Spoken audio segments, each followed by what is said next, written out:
বিগত কয়েক বছরের মধ্যে অনেকগুলি সার্চ ইঞ্জিন এসেছে, যেমন ইয়াহু, ডাকডগো, বিং ইত্যাদি। কিন্তু কেউই গুগলের কাছেও আসতে পারেনি, কারণ গুগলের কাছে এখনো প্রায় 90% মার্কেট শেয়ার আছে সার্চ ইঞ্জিনের। মাইক্রোসফট, যার কাছে জনপ্রিয় ব্রাউজার ইন্টারনেট এক্সপ্লোরার ছিল, সেও বিং এর সাথে গুগলকে হারানোর চেষ্টা করেছিল, কিন্তু পারেনি। ডিসেম্বরের 22-এ ওপেনএআই চ্যাটজিপিটি লঞ্চ করে। এর থেকে গুগলের মাথা ব্যথা শুরু হয়ে যায়, কারণ চ্যাটজিপিটি কে যদি প্রশ্ন করা হয় তাহলে সে সাথে সাথে উত্তর দিয়ে দেবে। আবার সেখানে যদি গুগলকে প্রশ্ন করা হয়, ইউজারকে প্রশ্ন টাইপ করতে হবে, তারপরে হাজার লিঙ্ক থেকে নিজের উত্তরটা খুঁজে নিতে লাগবে। তবে তখনও গুগলের তেমন কোনো অসুবিধা ছিল না, কারণ ওপেনএআই ছিল একটা 200 জনের ছোট একটা কোম্পানি।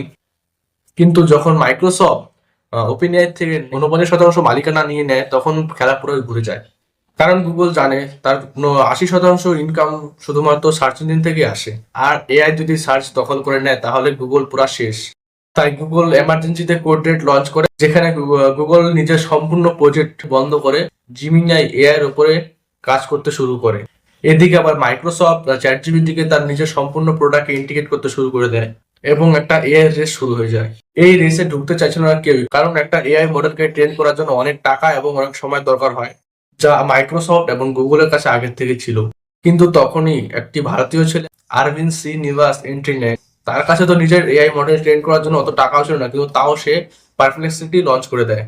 আর মাত্র 2 বছরেই চ্যাটবটে 6% মার্কেট শেয়ার ক্যাপচার করে নেয় এবং $9 বিলিয়ন ভ্যালুয়েশনে পৌঁছে যায় পারপ্লেক্সিটি। এর সাথে one of the fast growing AI startup হয়ে ওঠে পারপ্লেক্সিটি। অরবিন্দ শ্রীনিবাস চ্যাটজিপিটির দুটি বড় সমস্যা লক্ষ্য করে। প্রথম, চ্যাটজিপিটি কোনো রিয়েল টাইম ইনফরমেশন দিতে পারে না। যদি ইউজার চ্যাটজিপিটিকে আজকে কোনো খবর বা রিয়েল টাইম ইনফরমেশন জিজ্ঞেস করা হয়, তাহলে সে তার উত্তর দিতে পারবে না, কারণ একটা এআই মডেল একটা নির্দিষ্ট টাইম পর্যন্তই ট্রেন্ড হয়। তারপরে যদি কোনো কিছু জিজ্ঞেস করা হয়, সে তার উত্তর দিতে পারবে না। 2, চ্যাটজিপিটি যে উত্তরটা দিয়েছে তার কোনো সোর্স বা সোর্সের লিঙ্ক দেয় না। এতে ইউজাররা যে উত্তরটা পেয়েছে চ্যাটজিপিটি থেকে, সেটা সঠিক কিনা তা ভেরিফাই করতে পারে না। আর এই দুই সমস্যাকে সলভ করার জন্য অরবিন্দ শ্রীনিবাস পারপ্লেক্সিটি লঞ্চ করে দেয়। সে নিজে কোনো এআই মডেল তৈরি করার বদলে অন্য মডেলের ব্যবহার করে, যেমন OpenAI O3 mini, DeepSeek R1 এবং জিমিনাই 2.0। সহজভাবে বলতে গেলে এআই প্লাস সার্চ ইঞ্জিন একসাথে জুড়ে দেয়।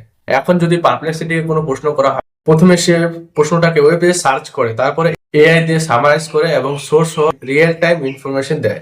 এই একই স্ট্র্যাটেজি ব্যবহার করে পারপ্লেক্সিটির 3 দিক থেকে ফায়দা হয়। প্রতি সপ্তাহে একটা করে নতুন এআই মডেল লঞ্চ হয়। কোম্পানিগুলো তার এআই মডেলকে আপডেট করতে করতে অনেক সময় এবং টাকা খরচ করে দেয়।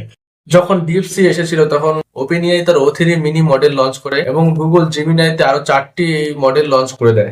আর সেখানে Perplexity, DeepSeek R1, O3 mini আর জিমিনাইকে নিজের সাথে ইন্টিগ্রেট করে নেয়।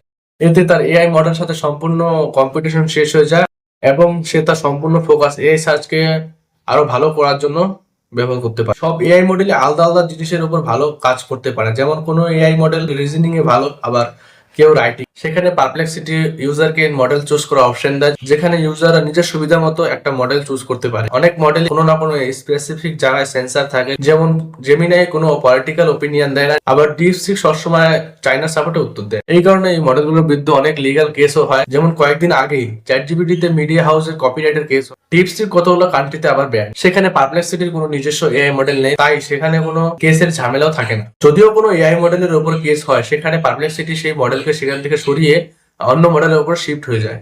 এতগুলি অ্যাডভান্টেজ এর জন্য পারপ্লেক্সিটি 1 বছরে প্রায় 7x জাম্প করে, তার সাথে ফাস্ট গোয়িং এআই স্টার্টআপ হয়ে ওঠে। তাহলে গুগল আর ওপেনএআই কেন এই স্ট্র্যাটেজি ব্যবহার করে না? গুগল আর ওপেনএআই এই মেথড ব্যবহার করে না কারণ এদের প্রোডাক্ট এবং রেপুটেশন এআই মডেলের উপর নির্ভরশীল। আর তারাই যদি অন্য মডেলকে ব্যবহার করে, তাহলে তাদের যে মডেল, তাদের মডেলকে ভালো বলার কেউ থাকবে না। তাই সেখানে এরা দুজন পারপ্লেক্সিটির মেথডটা ব্যবহার করতে পারে না। তাহলে কি পারপ্লেক্সিটি গুগল সার্চকে হারিয়ে দেবে?